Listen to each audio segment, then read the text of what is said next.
Break पर स्वागत। केउंझर सुंदरगढ़ कटक जगतसिंहपुर को मिल शुद्ध पानीय जल। राज्य कैबिनेट रे एने गुरुत्वपूर्ण निष्पत्ति निया जायछि। जाजपुर केउंझर और सुंदरगढ़ रे निर्माण हेबो 4टी ग्रामीण पाइप जल जोगाण प्रकल्प। एही प्रकल्प हेले 293 ग्रामर 2,34,000 लोक उपकृत हेबे। एथिपाई 551 कोटी 78 लक्ष खर्च हेबो और 2 वर्ष भितरे काम शेष हेबो। सेपर कटक और जगतसिंहपुर जिलार 5टी ब्लॉक रे फ्लोराइड मुक्त जल जोगाई देबाकू पदक्षेप निया जायछि।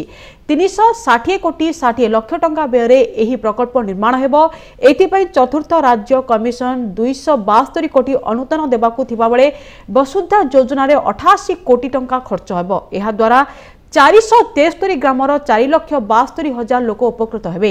बुधवार दिन बसिथिबा राज्य कैबिनेट बैठक रे 4टी प्रस्ताव उपरे मोहर लागिछि। सेपरि बक्साइट दीर्घम्यादी संजोग नीति रे मध्य संशोधन करा जायछि। 70% दीर्घम्यादी संजोग पई थिबा बेले 30% जातीय ई नीलामी रे बिक्री हेबो। सेपरि लक्ष्मी चरण पटनायक को ओडिशा लोक सेवा आयोग अध्यक्ष और जगन्नाथ महांती को सदस्य भाबे नियुक्ति दिया जायछि।